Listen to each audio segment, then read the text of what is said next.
ராம் ராம். வாழ்க வளமுடன். Voice of காஞ்சி நேயர் அனைவருக்கும் இனிய மாலை வணக்கம். இன்னைக்கு நம்ம அமைதியா இருந்தாதான் நமக்கு தூங்க முடியும்னு நினைச்சுட்டு இருப்போம். ராத்திரி ஆச்சுன்னா அமைதியா இருக்குன்னு சொல்றோம். ஆனா இந்த அமைதி ரொம்ப நேரம் நீடிச்சுட்டு இருந்தா, அதே ஒரு 8-10 மணி நேரம் போல அமைதியா இருக்கு, எல்லாரும் தூங்குறோம், ரெஸ்ட் எடுக்கிறோம்.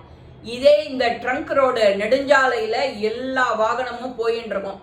பஸ்ஸு, காரு, யார் யாருக்கு என்னென்ன எமர்ஜென்சியோ, ஃப்ளைட்டில் போகிறவா, ட்ரெயினில் போகிறவா, முழிச்சுண்டு போகிறவா, தன்னோட சேஃப்டிக்காக ஒருத்தர் மாற்றி ஒருத்தர் ஃபேமிலியில் முழிச்சுண்டு அழைச்சிட்டு போவா, தன்னோட உடைமைகளை பாதுகாக்கணும்னு. இது அமைதி. இந்த அமைதியில் நாம் எப்படி அந்த அமைதியை வென்றுக்கணும் அப்படிங்கிறது, நம்ம சுற்றி ஒரு சத்தம் இருந்தது அப்படின்னா அந்த சத்தத்தை நாம் எப்படி எதிர்கொள்ளணும், அதை எப்படி கையாளணும். ஒரு முனிவரோட ஆசிரமம், அந்த ஆசிரமத்தில் அது நல்ல அமைதியாக அந்த ஆற்றங்கரை, ஒரு சின்ன வனாந்திரம், அந்த மாதிரி ஒரு ஏரியாவில் அவரோட ஆசிரமம் ரொம்ப அழகான இதில் இருக்கு. அங்கே வந்துட்டு அந்த நாட்டு ராஜா ராத்திரி இந்த மாறு வேஷத்துலலாம் பயணிப்பா இல்லையா, அப்போ வரும்போது அவர் இவரோட ஆசிரமத்துக்கு வரார். முனிவரும் ராஜாவாச்சே அப்படின்னு சொல்லிட்டு, வாங்க ராஜா அப்படின்னு அவருக்கு மரியாதை பண்ணிட்டு, நீங்க தங்கிக்கிறதுக்கு என்னென்ன தங்கி அவருக்கு என்ன உபகாரம் பண்ணணுமோ அது எல்லாம் பண்றாரு. பண்ணி ரொம்ப நேரம் ஆகுது, சாப்பாடு கொடுத்தாச்சு, படுக்கிறதுக்கு இட வசதி பண்ணி கொடுத்தாச்சு. அந்த ராஜா வராருன்னா கொஞ்சம் சேனைகளும் கூட வரும் இல்லையா, எல்லாருக்கும் எல்லா சௌரியமும் இவர் பண்ணி கொடுத்துட்டார். பண்ணி கொடுத்தாச்சு. உறங்க போற நேரத்துல உறங்க ஒரு 1/2 மணி தூங்கி பார்க்குறாரு, அவருக்கு தூங்க முடியல. என்ன அங்க ஆச்சு அப்படின்னா, ஒரே சத்தம். அங்க இருக்கிற நாய் இறைச்ச சத்தம். நாயினாலே ராத்திரி நேரம்தான் குறைக்கும்னா நம்மளோட சேஃப்டிக்குன்னு நமக்கு தெரியணும். யாரான ஒரு புது மனுஷன் வந்தாச்சுன்னா குறைக்கும், அன்யூஷுவலா ஏதானு நடக்கிறதுன்னா குறைக்கும். நம்மளை சுற்றி ஏதான ஒரு நாய் சத்தம் குறைச்சதுன்னா நமக்கு சில சமயம் காதுல விழும், ரொம்ப இரிட்டேஷனா இருக்கும். நீ உன்னோட வேலையில மூழ்கிட்டேன்னா அந்த சத்தமும் நமக்கு தெரியாது. அந்த முனிவர்கிட்ட இந்த ராஜா என்னால தூங்கவே முடியல, இந்த நாய்களோட தொல்லை ஜாஸ்தியா இருக்கு, என்ன பண்ணலாம் அப்படின்னு கேட்கிறார். அந்த ராஜாக்கு இவர் அழகா எடுத்து சொல்றாரு. என்ன சொல்றார்? நாய்களுக்கு 5 அறிவு தான். நீ சத்தம் போடாதேன்னாலும் கேட்காது, அதுங்களுக்கு அறிவு கிடையாது, நீ சொல்றதையும் புரிஞ்சுக்க தெரியாது. நாயோட சுவாவமும் குறைக்கிறது தான். அது ராத்திரி குறைக்கிறதுன்னா உன்னை சேஃப்டி பண்றதுக்காக தான் குறைக்கிறது. நீ அதுக்கு ஒரு நேரம் ஏதானு பால் கொடுத்துருப்ப, பிஸ்கெட் போட்டிருப்ப, சாதம் கொடுத்துருப்ப, அது உனக்கு வாழை ஆட்டின்டே உனக்கு விசுவாசமாக இருக்கு. அந்த விசுவாசத்தை அந்த நேரத்துல அதுக்கு சொல்றதுக்கான அறிகுறி குறைச்சுதான் எல்லார்கிட்டையும் காட்ட முடியும். அந்த குறைப்ப நாம சத்தம் நினைச்சுட்டு அந்த சத்தத்துக்கு நாம பழகிக்கணும். அப்படி இல்லையா, நீ அந்த உன்னோட சத்தத்தை அந்த சத்தத்தை ஒரு மந்திரமா நினைச்சுக்கணும்.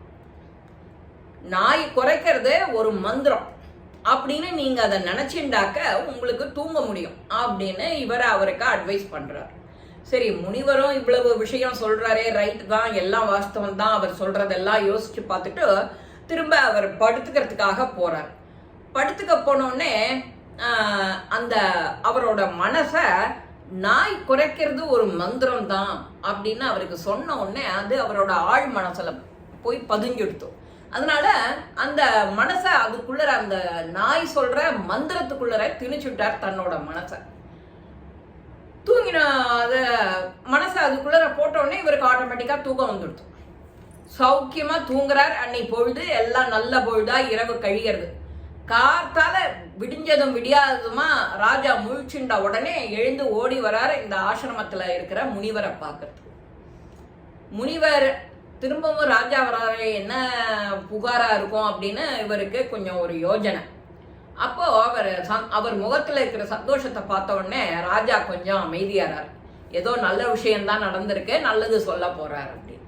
அவர் என்ன சொல்றாரு கடைசியில அப்படின்னா, நீங்க நாய் குறைக்கிறது ஒரு மந்திர சக்தி, அது ஒரு வேதம் சொல்றது, ஒரு மந்திரம் சொல்றதுன்னு நினைச்சுக்கோன்னு சொன்னேன் ஒழியா, நான் அதுபடி நினைச்சுட்டேன்.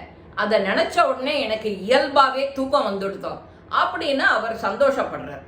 இவ்வளவுதான். நாமளும் அதோட சுபாவத்தை ஏதான ஒரு விஷயத்தோட லிங்க் பண்ணி கனெக்ட் பண்ணி நீ உன் மனசுல எடுத்துட்டேன்னா அந்த சத்தம் உனக்கு இயற்கையானதா மாறிடும். அது ஏதோ மந்திரம். இப்ப கோவில்ல மணி அடிக்கிறது சில சமயம் பக்கத்துல நிற்க முடியாது, கொஞ்சம் தள்ளி நின்னா அதோட ஒளி கொஞ்சம் நமக்கு இனிமையா இருக்கும். அதுவே அது பக்கத்துல பெல் அடிக்கிற பக்கத்துலயே நின்றுட்டு அடிச்சேன்னா உனக்கு காது எவ்வளவு டமார மாதிரி அடிக்கும்ல, ஜவ்வு கிழிகிற மாதிரி. அந்த மாதிரி அது பக்கத்துல போய் நிக்காம கொஞ்சம் தள்ளி நிக்கிறோம். பெல் அடிக்க போறா, இப்போ தீபாராதனை நடக்க போறதுன்னு கொஞ்சம் தள்ளி நிற்போம். அந்த மாதிரி உன்னோட மனச உனக்கு தகுந்த மாதிரி அந்த இடத்துக்கு மூளைக்கும் மனசுக்கும் ஒரு கனெக்ஷனை உண்டு பண்ணி இதுதான் இப்படிதான் இருக்கும், நீ அதுக்கு அலர்ட் ஆயிக்கோ, இப்படிதான் ஒத்து போகணும், அதோடனே நாம நினைச்சுட்டோம்னா எந்த வித சத்தமும் நாம அட்ஜஸ்ட் பண்ணிப்போம். அதே மாதிரிதான் ட்ரெயின் ஓடிண்டே இருக்கும். அவ அப்பார்ட்மெண்ட் பக்கத்துல இருக்கும். இப்ப எல்லா இடத்துலயும் அப்பார்ட்மெண்ட் வருது இல்ல, அது அப்பார்ட்மெண்ட் ட்ரெயின் போகும்போதே தரன்னு பில்டிங்கே ஆடும். அதனால அவ ரொம்ப உஷாரா இருக்கணும் எப்போதும். ஆனா எப்பவான ஒரு ட்ரெயின் போற மாதிரி தான் இருக்கும். அந்த கடைசி தண்டவாளம் தான் அநேகமா இருக்கும். அப்போ ஏதோ ஒரு குட்ஸ் ட்ரெயினோ ஒரு ஃபாஸ்ட் ட்ரெயின் ஏதானு ஒண்ணு வேகமா போகும். அதுவும் எப்பவானுதான், கார்த்தால ஒண்ணு ராத்திரி ஒண்ணு அந்த மாதிரி ஏதானு ஒண்ணுதான் போகும். அடிக்கடி போற வண்டி இருக்காது கடைசி தண்டவாளம்.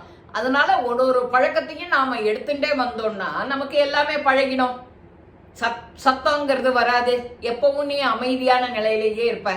இந்த அமைதியான தனத்தை நாம எப்படி நமக்குள்ளர கொண்டு வரணுங்கிறது தான் இதோட கதை. எந்த மாதிரி சத்தம் வந்தாலும் நாம நம்ம மனசை கட்டுக்குள்ள கொண்டு தியானம் பண்றோம், யோகம் பண்றோம், அதோடைய வாழ பழகிக்கிறோம். இந்த பதிவு உங்க எல்லாருக்குமே பிடிச்சிருக்கும். லைக் பண்ணுங்க, ஷேர் பண்ணுங்க, பெல் பட்டனை கிளிக் பண்ணுங்க, சப்ஸ்கிரைப் பண்ணுங்க, கமெண்ட்ஸ் பாக்ஸ்ல கமெண்ட்ஸ் போடுங்க. ஸ்ரீ மகா பெரிவா திருவடிகளே சரணம். நல்லதே நடக்கும். ஆனந்தமா இருப்போம் நண்பர்களே. வாழ்க வளமுடன்.